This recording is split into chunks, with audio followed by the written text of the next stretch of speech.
everyone. Welcome to the Podcast. My name is Chris. I am your host. And today we have part 2 of the interview with Paul from King Chiefs. But first, I think we should get into a song. This is Wofat with Of Smoke and Fog.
As I said before, this is part 2 of the interview with Paul from King Chiefs, and we go over quite a few more things. We talk a little bit about PBR, the nomadic lifestyle, the fact that they were looking for a drummer. Don't know if they found one yet for the tour coming up towards the end of this year, but maybe hit them up on social media and see if they found one. If not, maybe you're the person for the job.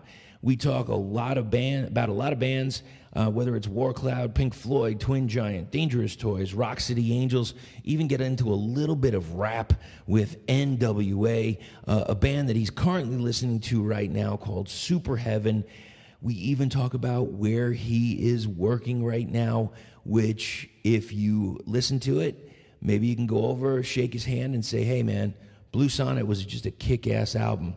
We talk about some books, or at least a book that he really resonated with him and his lifestyle. We also talk about some desert island albums. So if you're deserted on a desert island, these are some of the albums that are important to him. So I think it's time. Let's get into it. This is part 2 with Paul from King Chiefs. Check this out.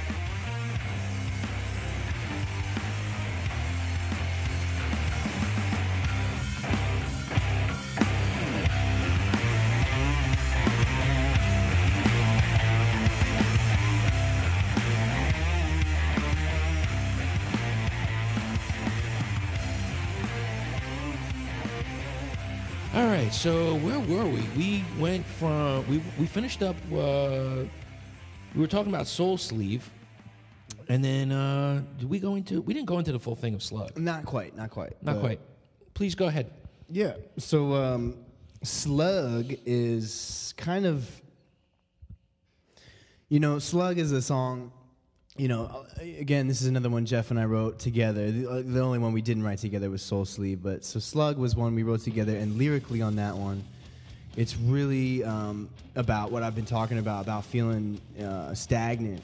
It's about feeling stuck, right? In a rut or in a, in a spot you just don't really want to be in, and it's a weird one, man. So many lines I say in all these songs. Really, there's a lot of different little moments I'm talking about, personally and whatnot. One of the lines in Slug is "Dead Slug on a Sunday."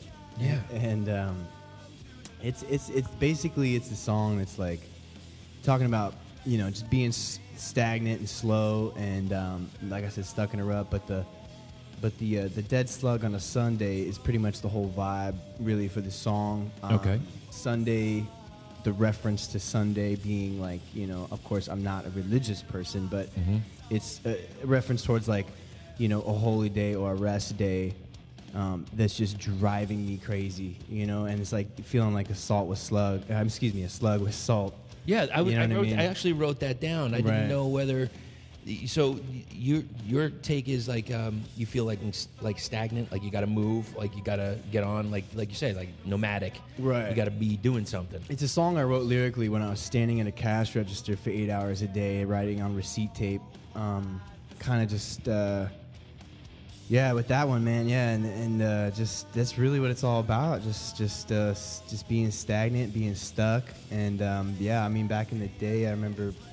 When my grandfather was alive, he would, I'd go over to his house on Sundays and whatnot, right, with my old man, and we would just hang out. He'd walk me in the backyard, and we would literally, on Sundays, we'd just pour salt on slugs for fun, like because he had, I don't know where he lived in Sun City at the time. Okay, and he was an older gent. Mm-hmm. And he had these big old stones, and we'd lift them up in the mud and dirt, and there's always all those slugs, and then we'd just pour salt on them and watch them die together. And my grandfather was a holy man. He was. Okay. He was into religion and whatnot.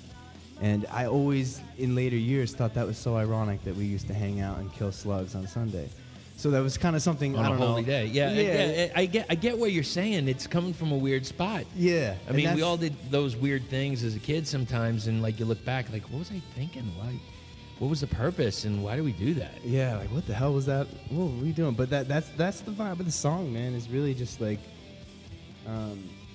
I say no trophy for the slow, just salt and wound, just dirt and rocks and salt and wounds for you, and Yep. that's, what I've been going through, I guess, in life. I've, haven't had a lot of reward. I mean, haven't had a lot of success with, of course, not music, but I mean in life in general, personal life, financially, relationships, whatnot, which have you. All that ties into Slug. So is this album so far? I mean, we're 6 tracks in, and it seems like this is an extremely cathartic album for you. Yeah, I mean, like I said, I do write. I play music for myself, and I write for myself. I mean, I don't want to sound like selfish or anything. It's not like I listen to my music once it's done, but it's just a very therapeutic thing for me to get out. And that's just the process for me. Well, I would think that once you start writing for what you think people want, you die. I don't know what people want, especially from me. So like I just try to write how I feel, write about moments, write about sometimes society, if you will, and right. there's hints of that in Drifter and Slug, and in just in the name King Chiefs, or even before Chiefs in general, it all ties into trying not to live the norm, trying not to live this, concrete fucking treadmill. Yeah, this Monday to Friday, that 9 we're to all 5. preached, Yeah. And I like I said, we all got to do what we got to do. I'm not trying to hate or anything, but it's just all about this whole album. Really is, that's the main vibe. Very, very personal. So here we come to Walk the Plank, where I feel like Get Out, it starts to ramp up again. We're starting to go back on the other part of the roller coaster where we start to go click, click, click, click, click, and go up. What can you tell me about Walk the Plank? Mm-hmm. That's a song that lyrically is really just about facing the music, I guess. Okay. And it could... In life? Or? It could tie to anything. Life, anything anybody's got going in life. Definitely about, I chose a path. This is my path. And I have to see it through for better or for worse, whether it be the liberation of my soul or the death of me. It is going to be one or the other. And that's essentially Walk the Plank. Right. And as I had heard that, and up until that time on this album, I think I can't remember if I mentioned it on mic or off mic, but it seems like these are a lot of songs of endings, whether it's of friendships or whatever, and also songs of new beginnings. Yeah, right. And that is a good point, Chris, because with Walk the Plank, as all my lyrics are somewhat personally, suggested or whatever have you. That also, Walk the Plank is definitely about just society and the world turning the way it is, and personally how I relate to that or don't relate to that, and sure. just my opinions and my views on how I see it and how I see everything unfolding. Final battleground, we are Armageddon now, is the first lines in the song, and that's really about, in my eyes, the way I see the world, currently, how things are going. Yes, yeah. yes. I mean, I'm not going to get, I don't have, I'm not political. I'm not trying to suggest one thing or another, but to me, I just look around and it's like, yikes. You're beyond politics right now. Yes. You're into humanity. Right, and exactly. That is a big difference. And that's what I'm about, is humanity, exactly. And I care about people, man. I'm a genuine person. I definitely got a lot of love in my heart for mankind, if you will. So it's just that song. Although it's dealing with personal struggles, it's also definitely dealing with society struggles, and I think a lot of people could probably relate to that. Right. Now, with whether it's the songs on this release or a previous release, when you're on stage and where you're playing live, do you always follow the complete song structure, or do you ever go off and do a little jam, or do you interweave a different song into it and then come back in? Do you ever change it up, or you just keep it pretty straight, the regular song? We do change it up sometimes. We usually do keep it pretty straight, mainly because, you know, the members of this band do change constantly. Right. I mean, not in a bad way, just that this is what it is, and I got a lot of friends that help me push it live. Sure. And then when it comes to, you know, recording, it's on me. But yeah, I definitely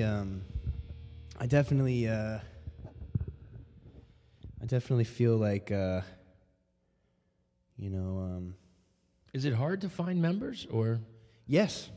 Okay. Yes, it's very hard to find members. Well, and what maybe? All right. I want to do things so much more than other people do. Other people have comforts in their life with security in jobs, or security in girlfriends, or, you know, whatever they're doing in their life that's important. You know, there's always things that come before music, and sure, obviously I can understand that. You know, life is a very big deal, and you know, not everyone can just say fuck it. And sometimes looking for members who just are hungry like I am is a very difficult thing to find.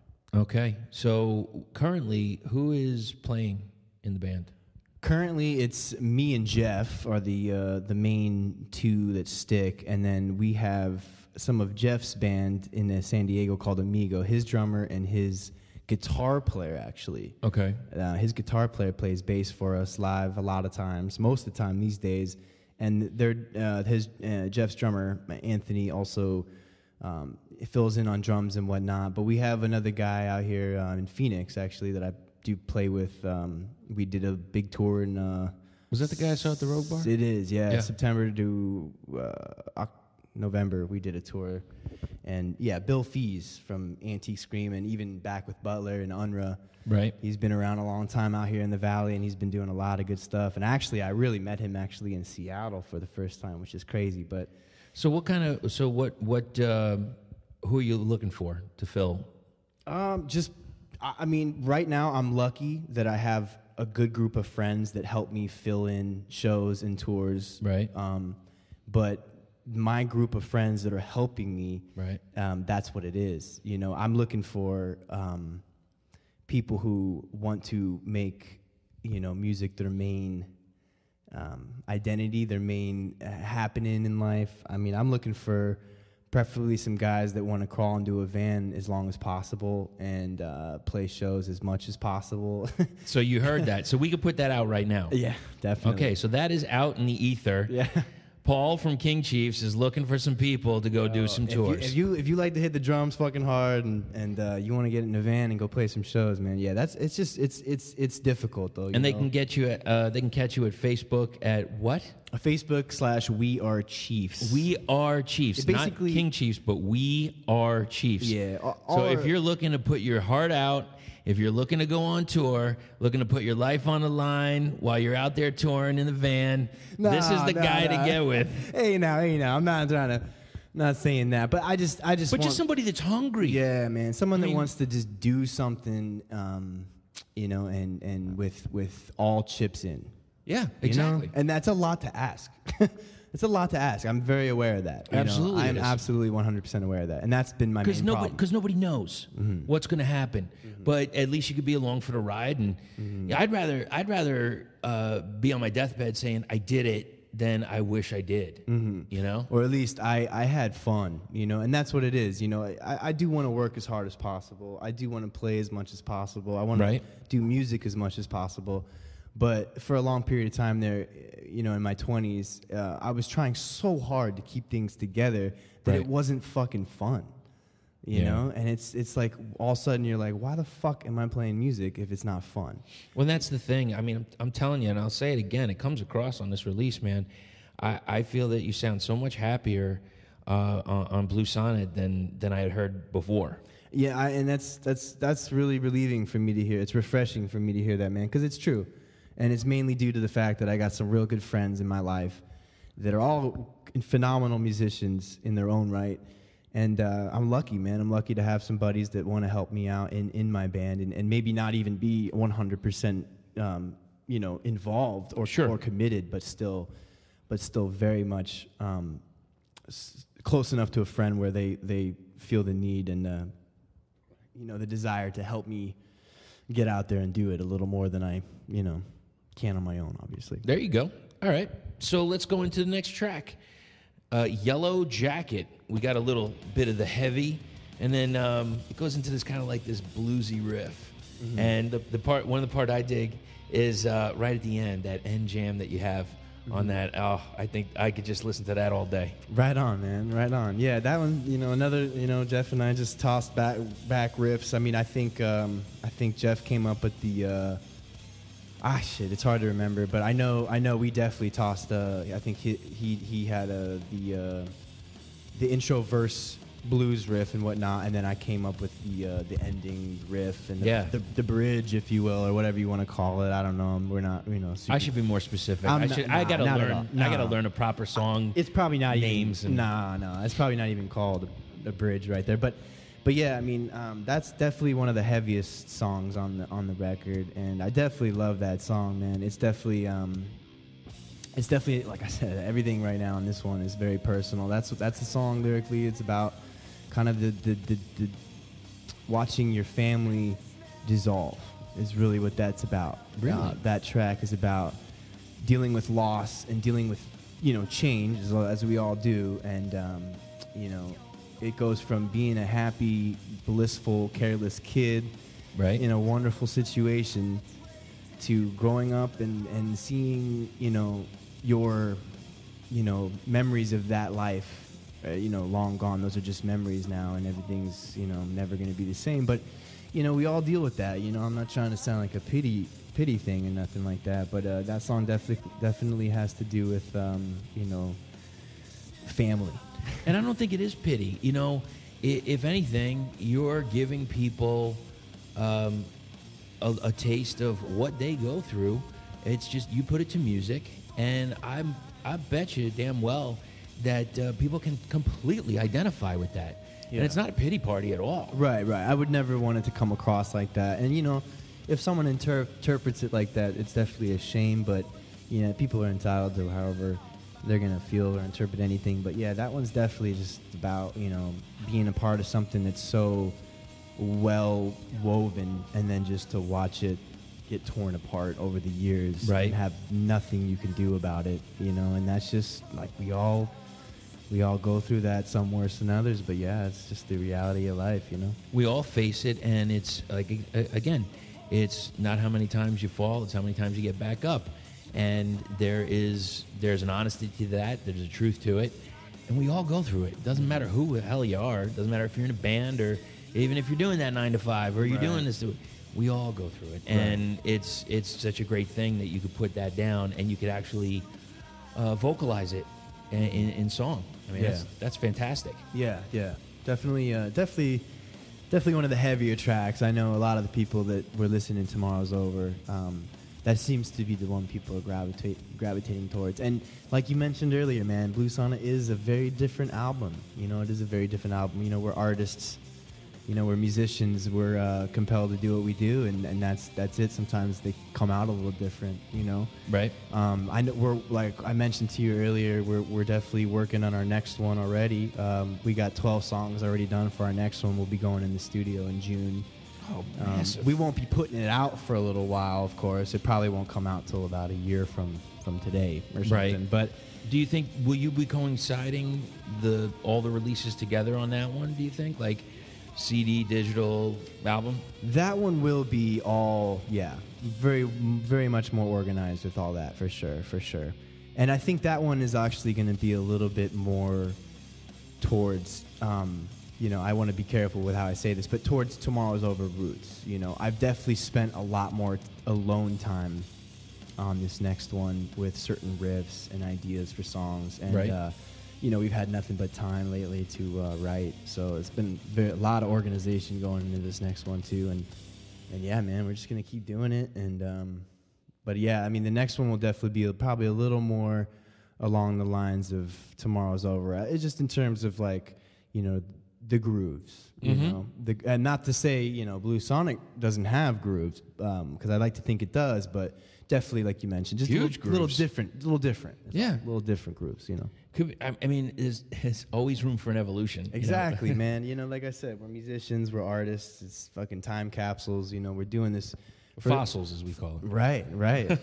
First and foremost, man, we're leaving fossils for our own sanity is what we're doing here. So let's go to, I guess you call it the title track, Blue Sonnet.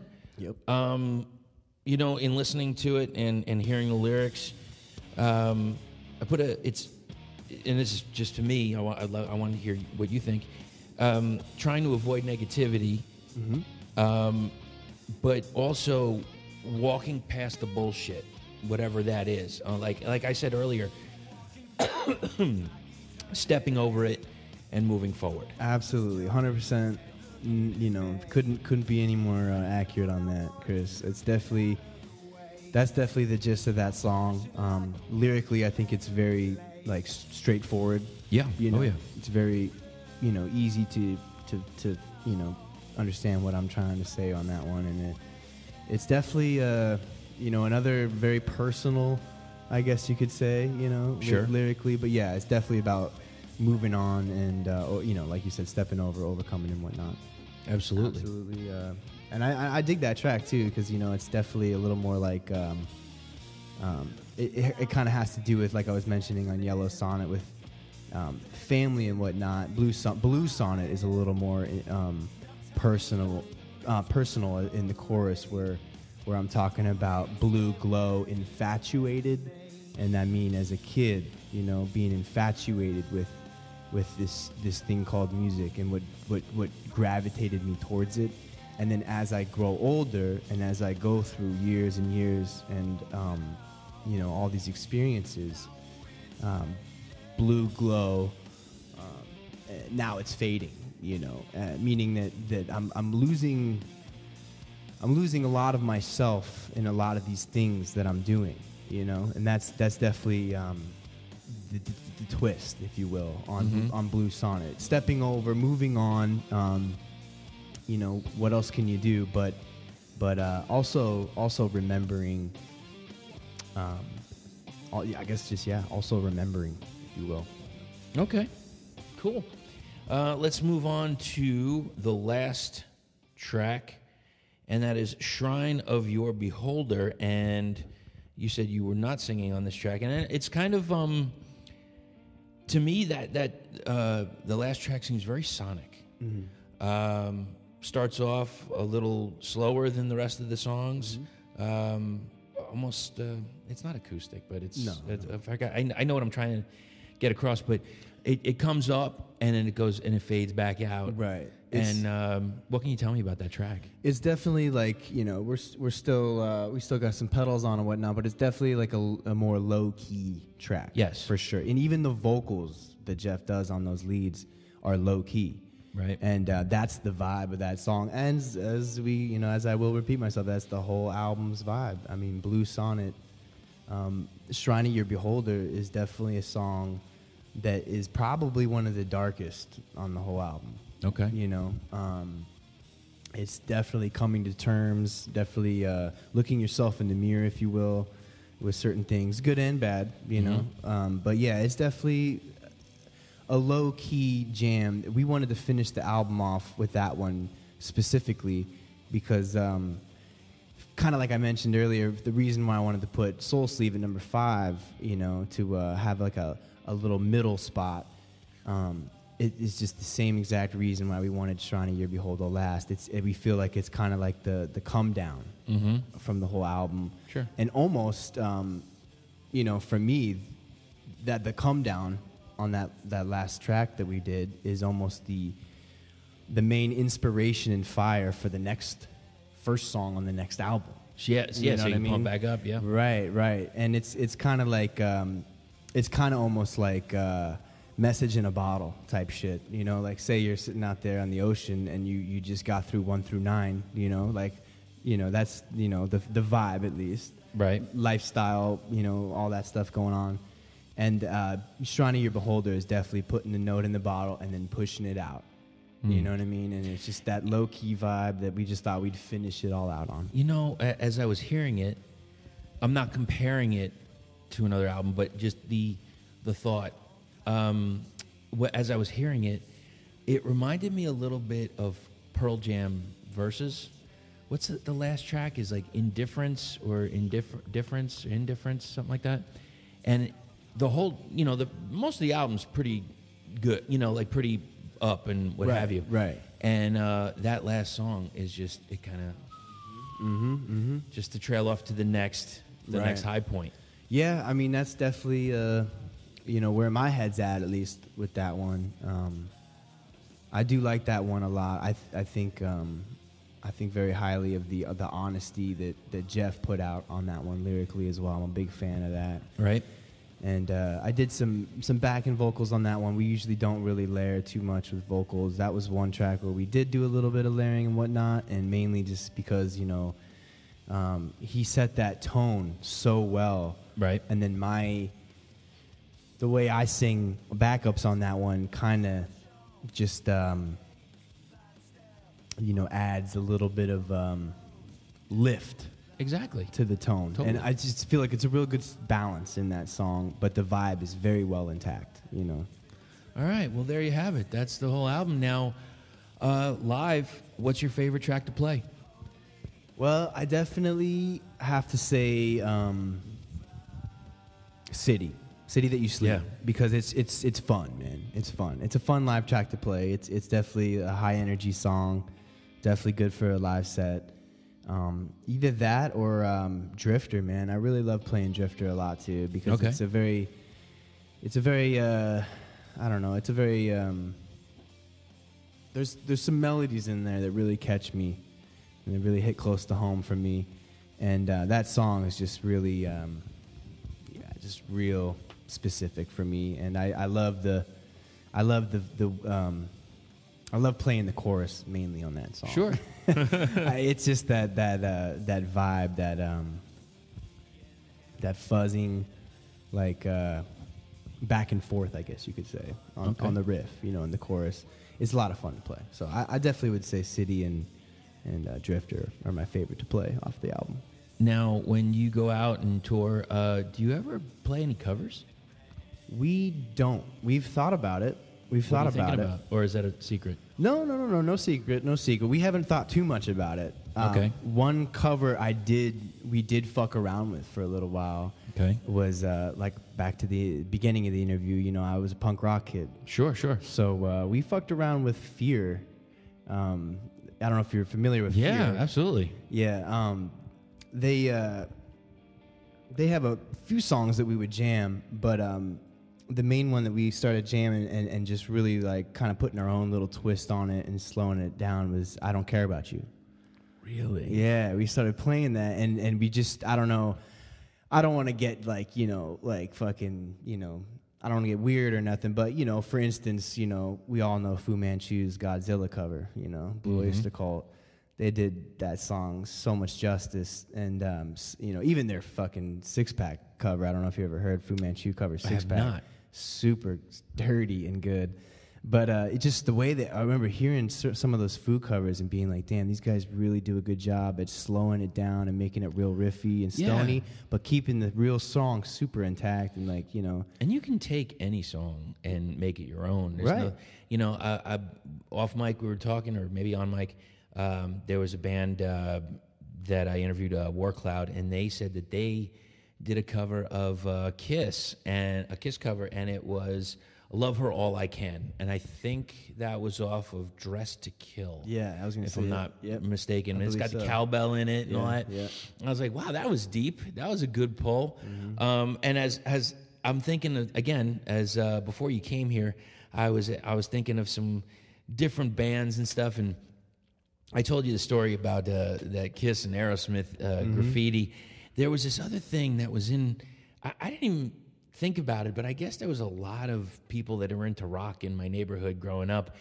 There was a bus stop area where there was like a little shelter, and on the side of it, somebody did an exact replica of the cover of Pink Floyd, The Wall. And I thought of Aerosmith and Kiss as being really scary at the time, and kind of, I don't know. It's just like it just felt weird. And of when first time I ever heard The Wall. I had to listen to make sure that like the sun was out, the sun was shining, and it was a good day. I didn't get appreciated as much because I was just so scared about it as a kid, and I was just wondering like a Pink Floyd cover. I don't hear a lot of them being done. Yeah. I know that there's a band called Year of the Cobra. Yeah, we know them real well. They're doing a cover of Have a Cigar. Nice, no way. Yeah. That's fucking awesome. Would you ever think of maybe doing a Pink Floyd cover? Totally, man. Totally. We've done Beatles come together in the past. Really? Yeah, we did come together. Made it that whole dum dum dum. You know, you can make that pretty riffy and make it a little twist on it. But yeah, I definitely would love to do a Pink Floyd cover, man. I'm not sure if I have a track in mind, as far as Pink Floyd goes, but I mean, I would love to look into that for sure, man, for sure. I'd love to see somebody do a good Hey You cover. Yeah, Hey You, yeah, shit. So, all right, so you have yourself on the tour, and you're doing 30 dates. You have a few other bands that you can pick. Who do you pick to be on the tour with you? Oh, man.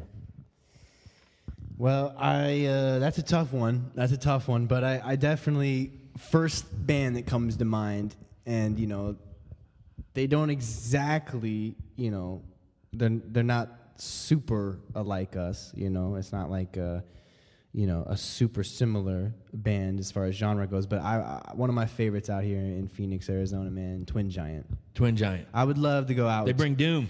I love Twingiant, man. I love those guys as people, and I really love their music, and I've watched them evolve a lot over time. Right. I've been a big fan every step of the way. So they just had a re-release of one of their earlier ones. They did, yeah. Mass Driver. Yeah. They just re-released that. I remember that's back when I met them was when they put that one out, or even before they put that one out. Yeah, great album, man. I got all their LPs, man, and I'm a big fan of that band. I would love to hit the road with Twingiant, Neko, all those fellas seem like a good group of guys to be out with. How crazy great is Blood Feud? Blood Feud is amazing, man. I knew it was going to be, man. I definitely had high hopes for it. I had been talking to Nikos a little bit, during the recording and whatnot of it. And he mentioned, a few things to me that got me pretty excited to hear it. So as soon as that shit came out, I had it, and I was listening to it nonstop. It was so much different hearing it and absorbing his material and then interviewing him and having him tell me the stories about it. It made me appreciate that album so much more. Yeah, they're really doing good stuff right now, man. That band, like I said, I'm a big fan. And, I really love those guys a lot. And you know what? From day one, those guys have shown me nothing but respect and love. Right. And that's the main thing. A lot of times, for the most part, it is like that in this community, in this music, scene, for lack of a better word or whatever. Sure. It's been an overall very, very, very humbling experience and very, very good vibes from a lot of bands. But, sometimes, we do get kind of icky vibes, rough vibes from people, being that we're not doom and we don't scream and we don't growl or whatever, so. Yeah, but sometimes that dynamic makes it all the better. I sure think so. I sometimes, I don't know what they're calling it now. Maybe people were calling it like a mixed bill. Mm-hmm. Yeah. Where it's like, you're not going to have all stoner bands. You're not going to have all doom bands or all psych bands. It's going to be a decent mix. Like, I saw a band a couple months ago, and one of the opening bands was considered a stoner band, but there was also an Irish folk band, and then there was a punkabilly band, and then there was a punk band. Right. And I'm like, you can't get more eclectic. Right. And I'm all about it, dude. I love those, mixed bills or whatever. I'm a huge fan of that. I'm a huge fan of music, man. I actually even was laughing to myself in my head over here. I see a question that's like, you got any guilty pleasure bands? And I'm like, man, I got so many guilty pleasure bands because I'm a fucking artist. I'm a musician. I listen to so much fucking music. I'm not going to lump myself into one fucking category because it's what's cool. Right, and it's funny because I've almost given up that question because I don't like saying those words anymore. Right. Just like your fucking music. Yeah, and that's it. Man, seriously, dude. Heading over here, and again, I just got to go back to this one more time of how scared I felt of some of that music, and it reminded me of a track. This was years ago. There was a band called Dangerous Toys, and they did a song called "Scared," and it almost brought me to this idea, like, I think that I enjoyed it. I don't why, and I can't figure out why I enjoyed being scared, but I couldn't wait to listen to the music that would scare me. Yeah. And I had no idea why. That's powerful. That's cool, man. So as I'm listening to that, and I was thinking, because I'm a super mark for covers, man. I just love talking about it, and I love asking questions about it. There was this band in the late 80s. They were called the Rock City Angels, and I'm sure they got kind of lumped in with hair metal and all that crap, but really they were like a bluesy band. And they did a song called "Deep Inside My Heart" that I think could rock with any stoner band around. And it's a great song. It's bluesy. It's got some great catches, great hooks, and I got to put a link in the show notes for that, because that is just nice, yeah. It's such a killer song. Hell yeah, I'd like to check that out. You were talking about, all right, so let's say, what's some music that maybe people wouldn't think that you would listen to? How about that? Right. I'm a huge hip hop fan, and now Okay. be careful. I'm not talking about hip hop these days. Yeah. You know, I'm talking about the '90s hip hop. I'm a huge '90s music fan. Okay. In general, whether it's rock, heavy rock, classic shit or whatever, I don't know, grunge, whatever you want to call it, alternative rock.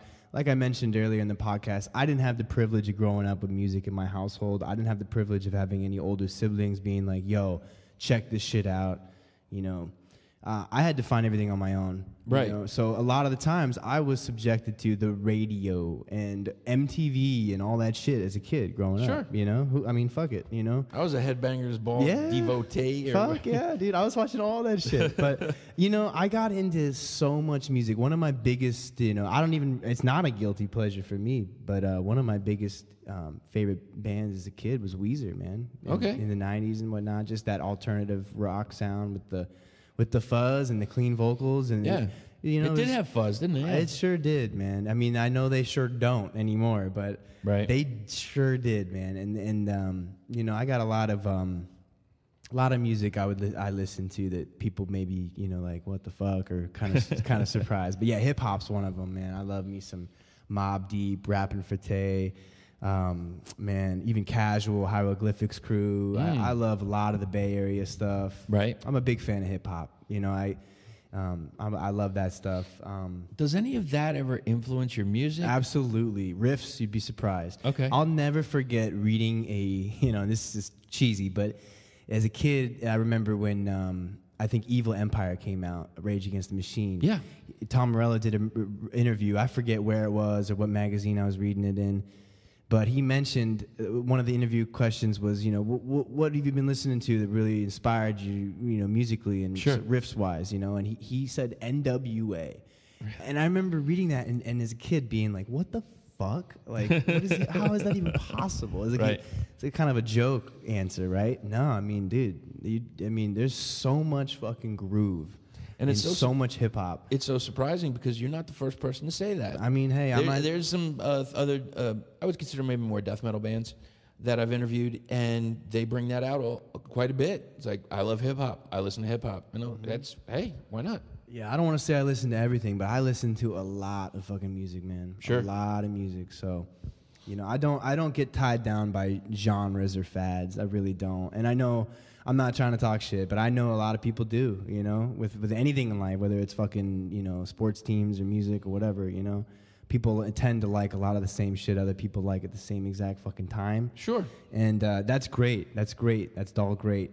But I've always been very, very into whatever I'm into, regardless of how it looks, just because I'm in a fuzz stoner band doesn't mean, I'm tied down to any rules in music, Absolutely. So I try to take as much as I can from literally everything, So now you listen to a little bit of hip hop, and you have this punk influence. So is there anything else that's sparking your interest musically lately? Is any new releases that you got on like in the car or something?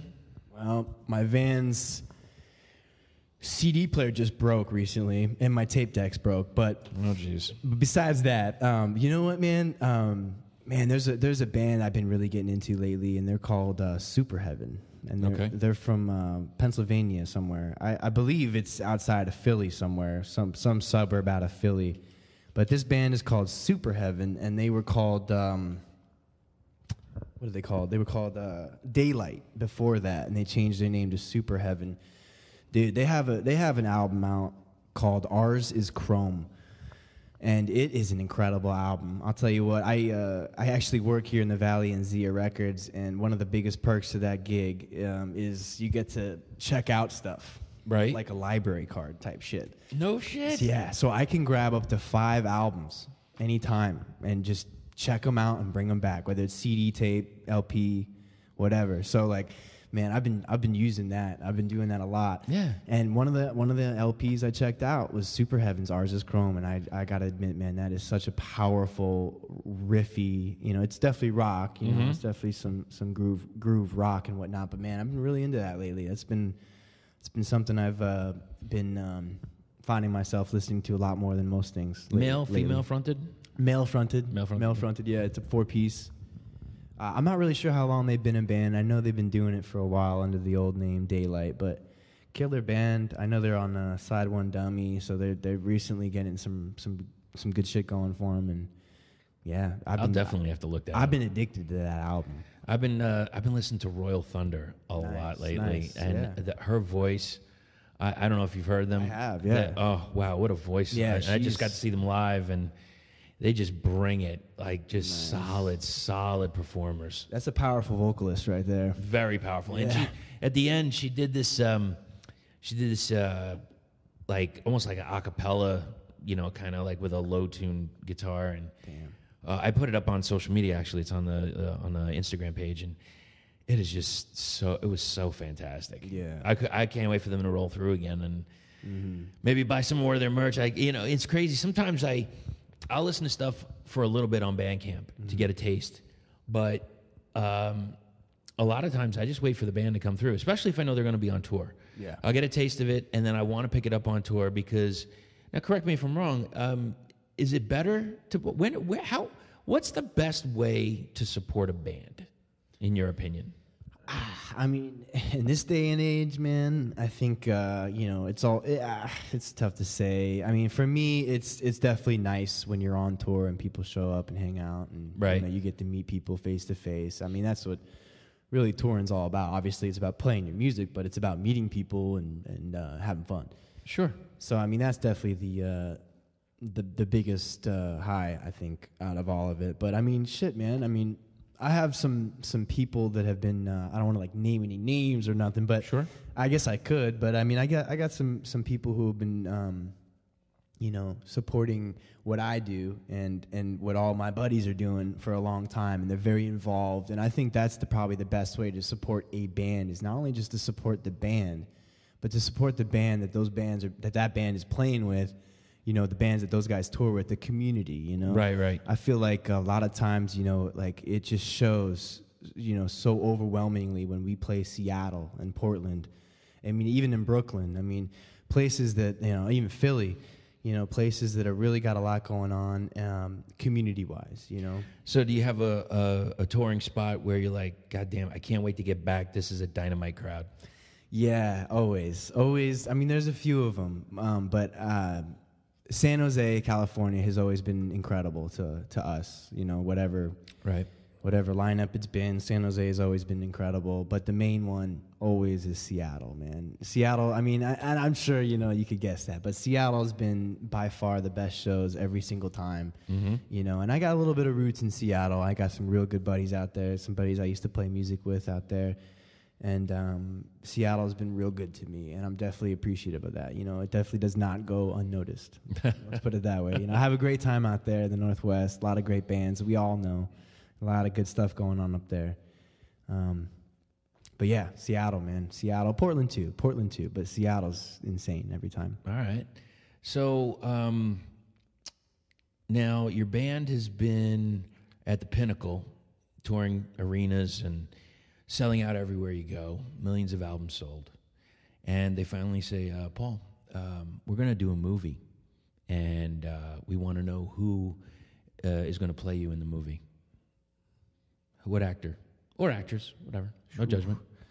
Yikes. Well, I don't really know any actors or actresses by name at all, but besides Jeff Bridges. Okay, I was going to say John Goodman. I'll pick one for you. Yeah, go ahead, man. I'm just going to say, since you don't know, there's a fantastic actor. His name is Vern Troyer. Oh yeah. Yeah, he is a thespian, as they say, and I think that would be a quality choice. Nice. Okay. I mean, I could trust you on that. I feel like. I don't think you will. Once you see you at first. Oh no, shit! God damn it. Yeah, I don't. I'm so bad with like movie culture, man. You really don't follow, huh? I don't watch anything. I try sometimes. Like I'll be at my buddy's in Tempe and. You know, he'll be watching something, I'll sit down and try to watch it, and then I just get so bored so quick, and I got too much shit in my head, man. I can't. I admit, I'm kind of the same way. I'll watch some stuff on Netflix every once in a while, but to sit down for hours, it's hard, man. Yeah. Sometimes it's just hard editing a podcast. I got to get up and move around. Yeah, man. I definitely try to just keep moving, but, you know. And keep moving you do, because we've mentioned Nomad. Yeah, well, you know, I wish I was moving more than I am even, but hey, I gotta do what I gotta do. So right now I'm a little more stagnant than I'd like to be, but you know, it'll all come full circle. So before you hit on stage, do you do any warm-ups for your vocals? On tour, no. Okay. On tour, no, because I'm singing every night, and does that keep it fresh? Yeah, it does, man. Yeah, I mean, I smoke a lot of cigarettes, so I guess that's probably not good, you know. But and I do drink a lot of caffeine too. But you know, I really don't get.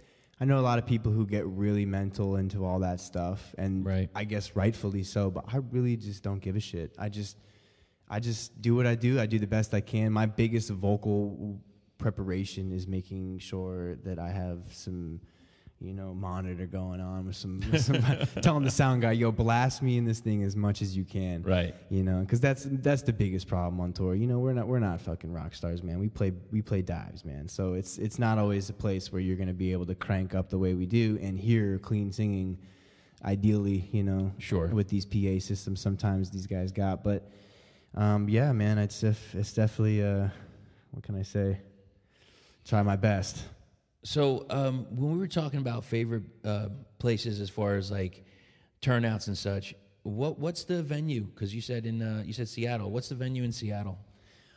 Well, honestly, every time we've ever played Seattle, it's been amazing. I did spend some time up in Seattle with some amazing musicians and amazing people. I had some of the best times in my life up in Seattle, and I was real blessed to have been involved with the right community and the right group of people. And so venues, Black Lodge, I don't think Josephine's around anymore. There used to be this DIY spot called Josephine we used to play. Right. Fun House, although it's a new Fun House, but Fun House is still there and it's still fun. Okay. Also, what is it? We played Daryl's Tavern a few times, which is actually a little bit north of Seattle and like north, I forget what it's called, Shoreline or some shit like that. Right. But the main one I really enjoyed was, gosh, forgive me, it was called, shit, I'm forgetting now. It was the last time we played up there. Yikes. Nah, if you think of it, it'll come to you. Yeah, I can't remember the venue name. It was the first time I ever had been there, but it was so cool, man. I forget what it was called. It was somewhere near Ballard. Substation. Gosh, Substation. Forgive me. And every one of those places is strong. Yeah. I mean, I honestly feel like Seattle is just so strong that you could really, if you got the right kind of, you know, bands and community on a bill, man, it doesn't really matter where you're playing, you know what I mean? I really feel like Seattle's one of those places, you know? Right. Seattle's one of those places that I wish Phoenix could be more like, you know, in terms of community and venues and whatnot. We have so much good shit out here, but the organization and the support in the Northwest is unreal. You know, it's something different. It's a different beast, man. It's so noticeable, too, every time I go up there, you know? Interesting. Whether it's the average listener or the other bands or the venues themselves. And do you think it has to do with what you said before, being a more liberal area? I do. I personally... Or more, maybe I should say more artistic area? I do, yeah. I think it's a lot easier for people to, in a place like though in places like those, I think it's a lot easier for people to be themselves and do what they do without, it's hard to say, without the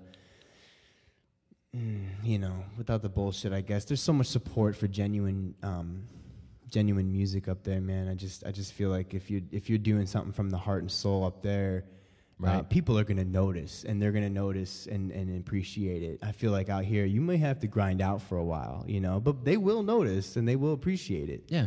Phoenix is a wonderful city. I love where I'm from, and I'm glad I'm not from any other city, but I'll tell you what, man, we could definitely use a little more organization like they got up there, and maybe things are a little more like close up there too. We're so far spread out here in the valley, right? You sometimes to get to a show, you got to drive fucking 40 minutes.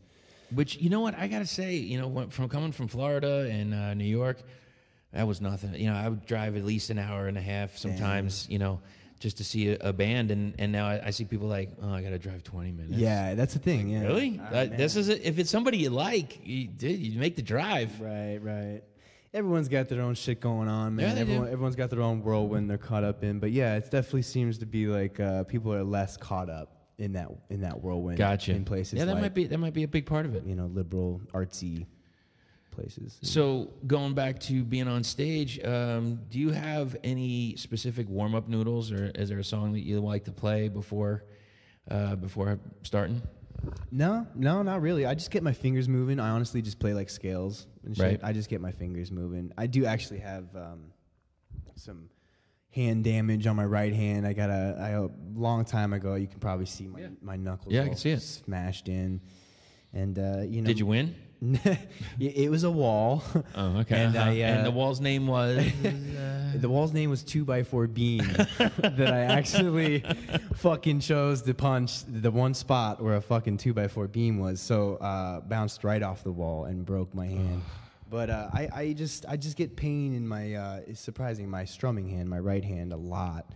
Okay. Because of that. I don't want to call it arthritis, but it's that kind of feeling, that lock-up feeling. Right. So I'll really just, with my left hand, just do the scaling and then just, alternate pick and then just downstroke strumming, Did you learn guitar like by yourself, or did you have lessons, or? I've learned, by myself. I don't know anything about music. I don't know my note. I don't know, the and scales I play. Do you think it's easier now? Because, the kids have YouTube and you could pretty much learn anything. Yeah, I do. Yeah, I do. I know Jeff actually out in San Diego teaches guitar lessons for one of his side gigs. I think that's phenomenal. If, looking back on it, man, if I would have had the money, maybe lessons wouldn't have been a bad idea. But yeah, these days, man, like, I don't know. It's like if you really want to do something, you're gonna find the time to do it, and you'll put in the work, you'll put in the practice. I may not know what key I'm in or what notes I'm playing or chords and whatnot, but I got an ear and I can pretty much match it up. And like you said, YouTube nowadays, man. I was trying to learn a 9 Inch Nails song the other night, and getting smaller, and I was like, man, I'm gonna look this up on YouTube, and sure enough, man, boom, tutorial. Fucking just watched it for a second, saw where his hands was like. Perfect. It's fun, man. It's fun. Yeah, it makes it real easy to learn some songs. So not only you, but the other band members that you're currently with, does anybody have any strange OCD rituals before they go on stage? Oh, man. Uh-oh. Well, nothing too specific. I mean, Jeff's got a little bit of OCD. I don't think he'd mind me saying that. Okay. Jeff's got a little bit. It comes out of love, that's all. Hey, it's the artist in him, man. Yeah. He wouldn't be, even half the artist he is without some of the quirks, man. I mean, all of us, So I feel like Jeff's got some OCD. Not so much, Okay. Me, not so much. But Jeff has some routines, some rituals that he'll go through, with vocal warm-ups. He'll do, like, the buzzing lips. He'll, like, buzz his lips with the the vocal scale or whatever you call it. The whole, what are they, red leather, yellow leather? Yeah. Exactly. Exactly. Yeah. And then he'll also do like the hand stretches. Sure. Very, certain ones that he does. But yeah, he's in the zone, Right. He's in the zone. That's what it comes down to. That when I see him doing that shit, I just get excited. I'm like, all right, cool. He's in the zone. He's ready to go. Let's have some fun. That's cool. Yeah, but me not so much. I don't really have anything OCD. I pretty much just Yeah, no, just kind of just like I said, scales and just kind of just as long as I can get something in the monitor, vocal wise, I'm pretty stoked. You know. There you go. Yeah, that's the main thing for me. Setting up, it's like, hey, can I hear myself? Okay, cool. Then you're all good, and Yeah. and it shows because the last few times I've seen you play, just awesome to watch. Now, if anybody has not seen you yet, I'm gonna say, please, when these people come around to tour, go check them out live. King Chiefs, you will not be disappointed by the show. And lastly, and I got to say, I've been fucking this up royally because I have asked several bands to ask a question to ask the next band, and then I forget the fucking question.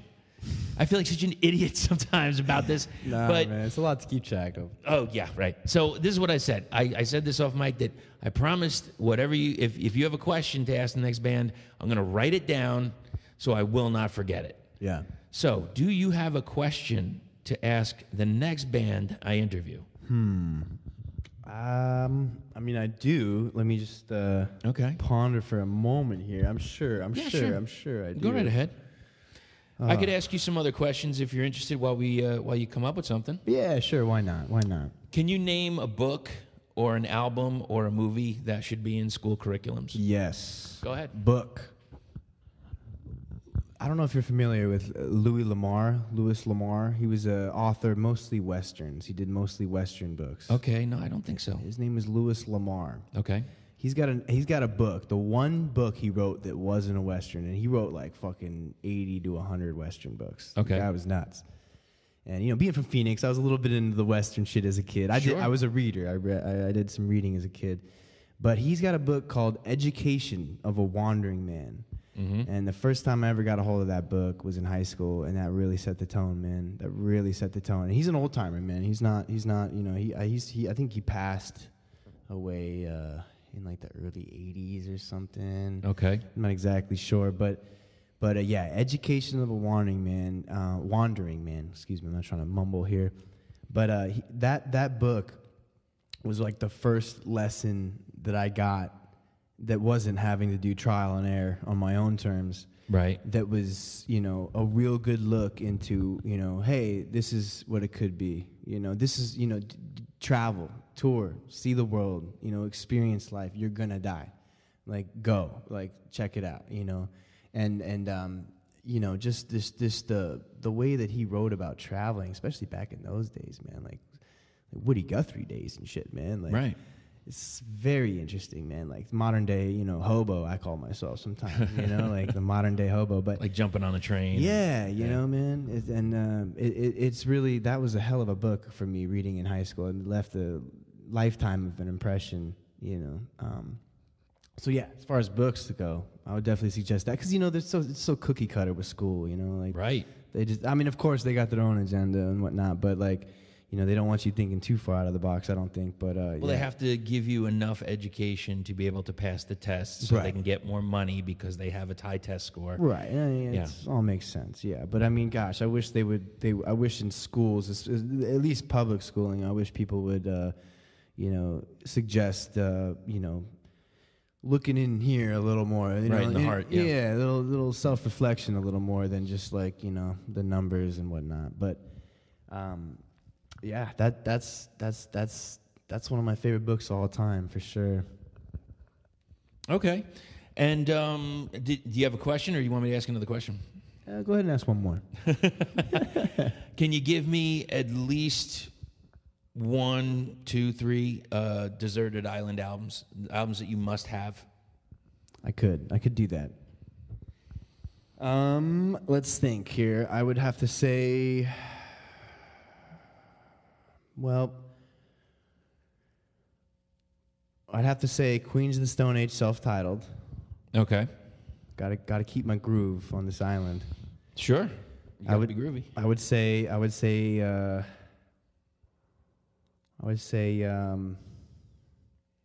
gosh, probably Black Flag. Gosh, I gotta say Wasted again. Okay. You gotta say Wasted again. Black Flag, gotta keep it Morris, man. Keith Morris on that one. But that, and I guess, gosh, I mean, we're talking island here. We're talking seclusion, right? So seclusion. Yeah. I got some groove. I got some roots. I need some feels. So I'd have to go with Neko Case. Really? Neko Case. Nice pull. Yeah, I'd have to go with Neko Case because I got some grooves on the island. I got some old roots and feels there. I'd have to have some self-reflection music. I appreciate that because you're rounding it, and that's nice. I mean, one of mine, I flip back and forth constantly. I know I need some Hendrix. I'm not sure which. I don't know whether I'm going with Electric Ladyland, but I think I'll lean more towards Are You Experienced, just so I can hear Are You Experienced every day.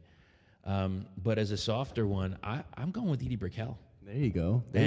I think even that's a toss-up. It's either Shooting Rubber Bands at the Stars or Ghost of a Dog. I can't figure out which one I want. Man. It's tough. But yeah, that is. I was going to say that's a tough call. I might lean towards Ghost of a Dog. Either way, I'm sorry. No, you know what? You know what? Last thought too on that is I gotta say it too, man. Being, man, it's crazy. He's gone, but Tom Petty, Highway Companion. I don't know if you ever got into that album, man. It's not one of his biggest albums. Sometimes, I've heard it on other podcasts where people say like, I wasn't a particular fan of Tom Petty. I don't have any Tom Petty albums, but I miss Tom Petty without all that. But he had so many fucking hits. I know. The guy was unbelievable. Nuts. The guy was nuts. And so many different expansions of his style. Yeah. He went all over the place. The guy was timeless, dude. Yeah. The guy was timeless, man. Yeah, he's definitely a big influence. But yeah, Desert Island or Island album, whatever, man. Definitely, that'd be a real good one to bring along. Talking about seclusion. Yeah, The Highway Companion. But shit, man, even Refuse, Shape of Punk to Come, or The Clash. I'm a huge Strummer fan. London Calling or something. London Calling, probably Combat Rock. Combat Rock. I'm personally like a Combat Rock guy over London Calling. Combat Rock. Did that have Radio Clash on there? I don't remember. I think so. Yeah, I think so. This is a Radio Clash? Yeah. It should. I think should. Yeah. I can't remember. Or is that London Calling? No, that's not London Calling, is it? It's Combat Rock, I'm pretty sure. Whatever. If we're wrong, yeah. doomtombpodcast@gmail.com. Just tell us how we fuck up. All right. Did you think of a question? I did. So just being from my own personal experiences on tour. I mean, you mentioned a guy asking what's the worst place you've ever had to shit on tour. I thought that was a very valid question. And if you have an answer for that, I'll take that too. Oh man, I got a few answers for that. Yikes. But tell you what, ask the next band, God forbid, ask them worst police experience. Ooh. Because I've had a few of those on tour, in the van, looking rough. Mm-hmm. They like to say what's up sometimes. Yeah. What are you doing? It's 3 a.m. What are you out here for? What's going on? Mm-hmm. Yeah. So I've had a few wild little police, some pretty wild cop encounters too. Some real guys that really think we're running something from Mexico up to fucking New York or some shit. You know what I mean? Because I got some Arizona tags and my fucking van's like almost hitting the ground with all the weight in the From back. All the stuff in the back, yeah. But yeah, ask a band, man. Give them a good give Doom Tomb a good police story, Okay. That's an awesome question, man. That's the first time anybody's asked that. I'm surprised, actually, man. And so when you're on tour, and then we'll finish up. But so you're on tour, and I spoke to a band off mic about this. So the tour band bus or the tour van, after a while, might be have a little scent to it. What do you do to quell that? What do you do? Do you just keep the windows down? Do you bring air fresheners? We don't. Do you tell people stop shitting on themselves? Yeah. Well, being the few members we've gone through, I shouldn't even say it like that. Being the few buddies that have come along and helped us along the way is really how I should word it. There's been some weird smells, especially when you stick in there for more than 2 weeks. The 2-week mark is really when it starts going on too, especially. But whether it's feet or pits or farts or whatever. But man, we've had some rough ones. Basically, just windows down, a lot of cigs, A lot of cigs. And a lot of cigs. A lot of cigarettes. Man, and plus, if we're driving, man, like I'm pretty much smoking anyway, so right. A lot of cigs. But man, yeah, I mean, there was one tour we did it was actually our first U.S. tour ever, and we were coming back through the South in June, right? And it was hot as fuck, man. And our AC blew out. AC went out on the van, and it was just windows down from like Louisiana all the way home to Tempe, you know, to Arizona. Oh, jeez. And it was rough, man. It was rough. That was probably the worst stretch of smell I've ever had on tour, you know. But yeah, just windows down, a lot of cigs, and just you get used to it, I guess. Yeah, it starts to become its own being. Man, I've had some members even be like, "Yo, can I get the keys? I got this chick, man. You know, this chick wants to." And I'm like, "All right, do your thing, man." And then he comes back like 2 minutes. Dude, she left as soon as she opened the doors, man. It smelled so fucking bad in there. It's like, sorry, man. It's not a good stench for the women, but all right, so this might be a word to the wise. Maybe there should be a little air freshener or something in there. Maybe one of those a metered sprayer that will go off every 20 minutes, just in case there might be a lady friend. You're right. That needs to hop in the van. A little more organization might go a long way. Maybe a small like fold-up mattress or something. Yeah, nah, we ain't got no room for that. Actually, I gotta get a new van. Maybe we will have some room for that. But right now, man, yeah, that shit is. It's tight. It's super tight. Super tight. You got your seat, and that's it.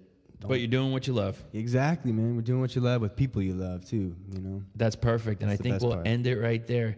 Listen, man, I appreciate your time so much. Thanks for coming over, and I wish you much success in this release, Blue Sonnet, and then the future release. And I hope you have a great tour this year, and I will talk to you soon. Thank you, Chris. Yeah, we'll definitely be in touch, man. I appreciate everything you do, and I know all the other guys do too, man. You do a lot for the community, man, as we were talking earlier. So it shows, man. Thanks for having me, man. Take care. Yep, you too.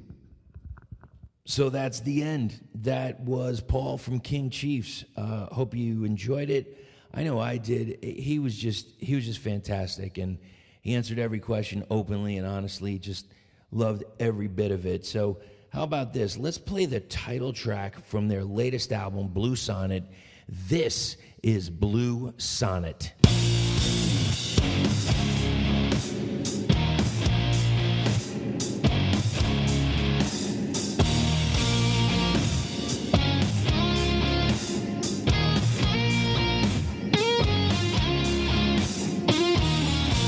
Walking forward seems like eternity.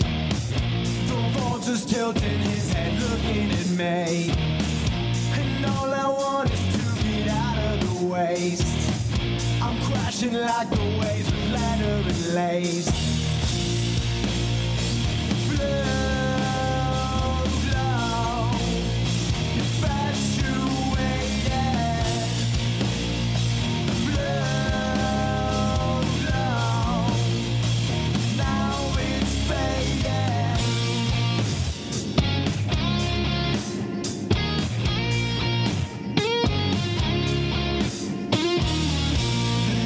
Down the lane and listening, with everything replaying in my head.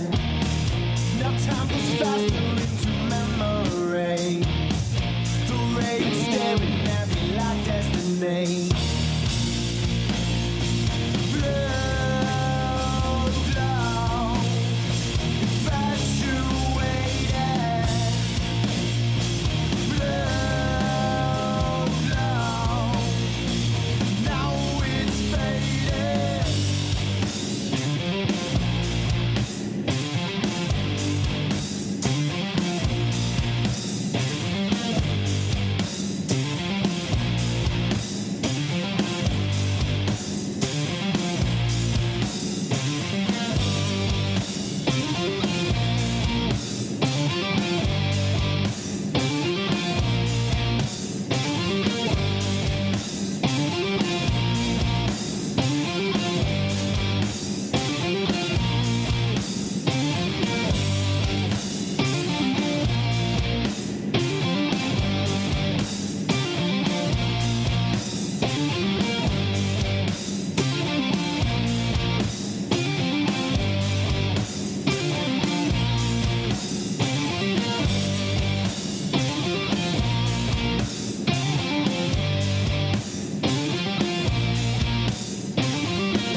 Thanks for hanging out to the end.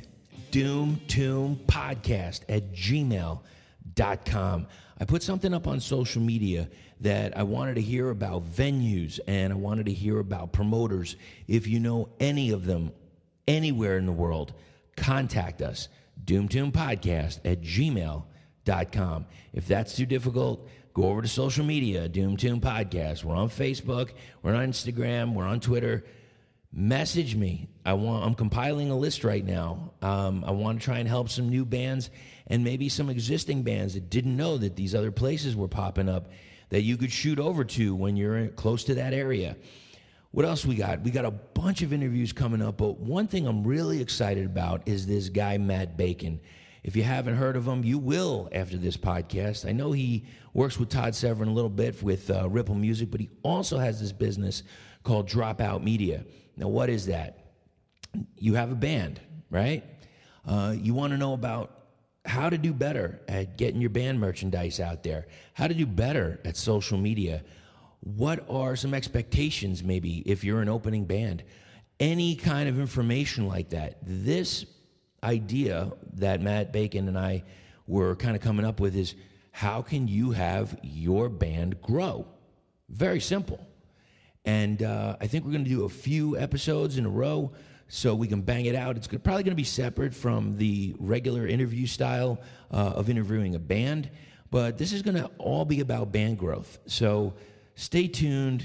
You don't want to miss it. So, yeah, I guess that's about it. Thanks so much, everybody. Sincerely appreciate all the kind words that you've been giving me on social media and et cetera. Sincerely appreciate it. So thank you so much. Enjoy yourselves. Buy some band merch every once in a while. Keep going to those shows. And don't forget to stay heavy.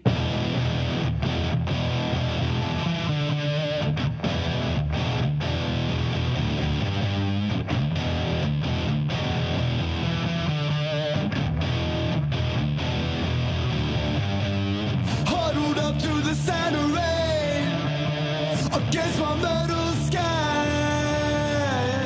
This is all I've wanted. That's why I'm just passing by.